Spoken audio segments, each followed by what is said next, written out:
Siswa yang kesurupan ini pun ngomong itu kayak mana ya, kayak orang kesurupan tuh ngaur, bukan ngaur ya, apa sih namanya, aneh-aneh aja omongannya. Jadi roh yang ada di dalam badan siswa ini pun bilang dia ini nggak terima sama siswa ini. Halo everybody, balik lagi dengan aku di Cerita Mading. Terima kasih udah klik video ini guys. Seperti biasa, kisah-kisah horor. Jadi siapkan mata kalian dan tetap tenang, enjoy dan jangan panik, dan tetap hati-hati guys karena mereka benar-benar ada. Stay terus di sini guys, jangan kemana-mana biar nggak ketinggalan kisah-kisah horornya. Jangan lupa di subscribe. Jadi guys, kisah horor kali ini berjudul Ketempelan Mbak Kunti. Cerita ini hanya sekedar karangan atau cerita fiktif guys. Jadi jangan ada dusta di antara kita, oke? Oke guys, jadi kenapa judul cerita horor sekarang itu Ketempelan Mbak Kunti? Jadi buat kalian yang penasaran dengan isi cerita ini, jangan lupa di subscribe dulu guys sebelum kita lanjut. Jika sudah, intro dulu.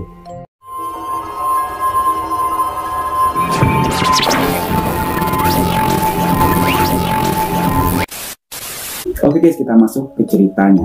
Jadi ceritanya guys, waktu itu di tahun 2012 di salah satu sekolah SMP yang buat cerita ini. Jadi di sekolah SMP dia ini mengadakan perkemahan Sabtu malam Minggu, biasa disebut dengan persami gitu guys. Acara ini pun sekaligus memperingati hari jadinya sekolah SMP dia ini guys. Seminggu sebelum acara perkemahan sekolah dia, sekolahnya itu mengadakan banyak sekali perlombaan antar kelas.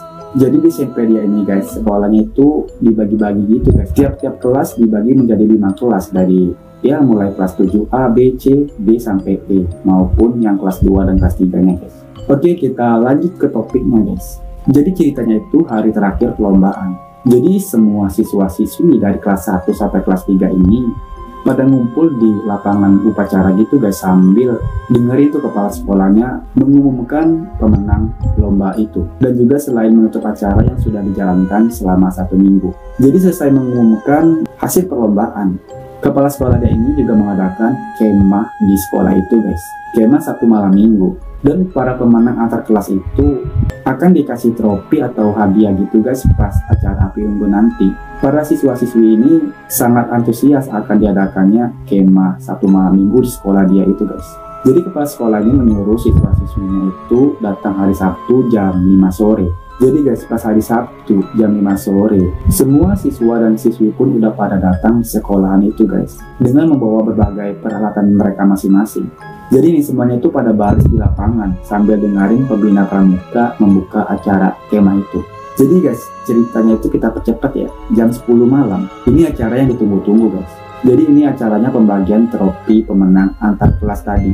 Jadi selesai pembagian trofi dan hadiah, kira-kira itu jam 11-an. Dan juga guys, anak-anak pramuka ini lagi latihan upacara api unggun itu. Dan gak lama kemudian jam 12 malam pun tiba guys. Semua siswa dan siswi pun berbaris menurut kelasnya masing-masing guys. Lampu-lampu sekolah sudah pada dimatiin semua. Dan hanya terlihat lampu-lampu dari senter HP para panitia doang. Anak-anak pramuka pun sudah pada siap untuk memulai upacara api unggun itu.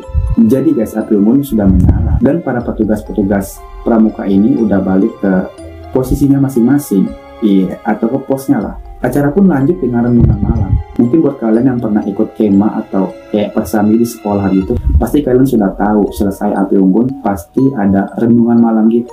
Jadi guys, pembina pramuka ini ngasih sedikit renungan malam untuk para siswa-siswi gitu guys. Dengan hikmat semua siswa dan siswi ini lagi dengerin renungan malam dari pembina pramuka itu. Nggak tahu kenapa guys, barisan kelas 1A tiba-tiba pingsan gitu. Dengan sigap guys, petugas PMR atau Palang Merah Remaja menggotong siswa itu ke ruangan UKS di sekolah itu guys. Siswa itu pun sadar pas sudah di dalam UKS itu. Ya udahlah, petugas PMR ini ngasih dia obat gitulah, kasih minum juga. Kira-kira jam 1 malam acara pun selesai. Siswa dan siswi pun disuruh masuk ke kelasnya masing-masing guys. Jadi nih guys, kalau kita kemah di sekolah, kita kan pastinya nggak bawa tenda. Jadi tidurnya itu di dalam kelas atau lokal gitu. Oh ya guys, siswa yang pingsan tadi pun disuruh masuk ke kelasnya tadi guys, ke kelasnya juga. Jadi dia ini diantar sama petugas PMR tadi, dan sampainya di kelas, dia itu langsung tidur. Mungkin para petugas PMR nganggap dia ini kecapean. Jadi waktu itu guys, temannya ini lagi dengerin sholawat-sholawat dari HP-nya itu. Dulu kan HP masih zaman-zaman Nokia kayak X2 gitu yang banyak tombolnya. Jadi guys lanjut, siswa yang pingsan tadi itu pun ngedengar sholawat yang dihidupin sama temannya tadi, kayak gelisah-gelisah gitu guys, dianya pas tidur tuh. Teman yang punya HP ini yang hidupin sholawat tadi pun dengan refleks langsung dimatiinnya. Dan dia ini mikir, wah ini anak gak beres nih, dengar sholawat aja kepanasan. Jadi yang punya HP ini penasaran lagi guys, dia ini apa dia ini iseng atau gimana. Jadi pas dia hidupin dan ditaruh HP-nya itu dekat kuping yang pingsan tadi, langsung lah guys yang pingsan tadi ini kayak cacing kepanasan gitu.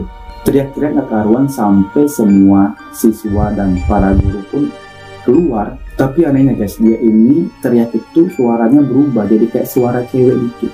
Orang-orang di sekolah itu pun pada panik. Jadi dipanggillah Ustadz dekat sekolahan dia itu.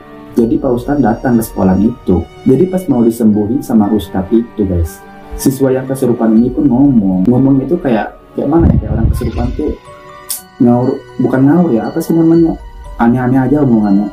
Terus Pak Ustadz pun bilang kayak gini, kayaknya bukan dia yang ngomong, ini yang ngomong itu yang ada di dalam badan dia ini kesurupan. Terus Pak Ustadz juga bilang kalau yang ada di dalam badan dia ini nggak senang dengan dia, dengan siswa ini, karena siswa ini udah ngusik keberadaan dia guys. Jadi Ustadz pun coba berinteraksi sama yang ada di dalam tubuh siswa itu guys. Jadi roh yang ada di dalam badan siswa ini pun bilang dia ini nggak terima sama siswa ini karena siswa ini udah kencingin tempat tinggal dia. Sosok itu pun marah dan nggak terima, jadi pengen bawa siswa ini ke alamnya guys. Jadi guys, Ustadz pun bilang sama yang ada di dalam badan siswa itu, sejak kapan kamu ada di dalam badan anak ini, kata Pak Ustadz itu guys. Dari hari pertama acara di sekolah ini, kata yang ada di dalam tubuh anak itu. Aku nggak terima keberadaan aku diusik dengan air kencing dia. Itu kata yang ada di dalam tubuh anak itu guys. Makanya guys, kalau kencing itu jangan sembarangan. Dan juga nih kalau udah nggak tahan itu, ya numpang-numpang kek, biar nggak kena yang lain. Kalau udah kena kan pastinya marah. Jadi tetap hati-hati guys, karena mereka benar-benar ada kan. Dan buat kalian semua yang mau berbagi pengalaman horor atau cerita horor karya kalian, cek deskripsi di bawah. See you next video.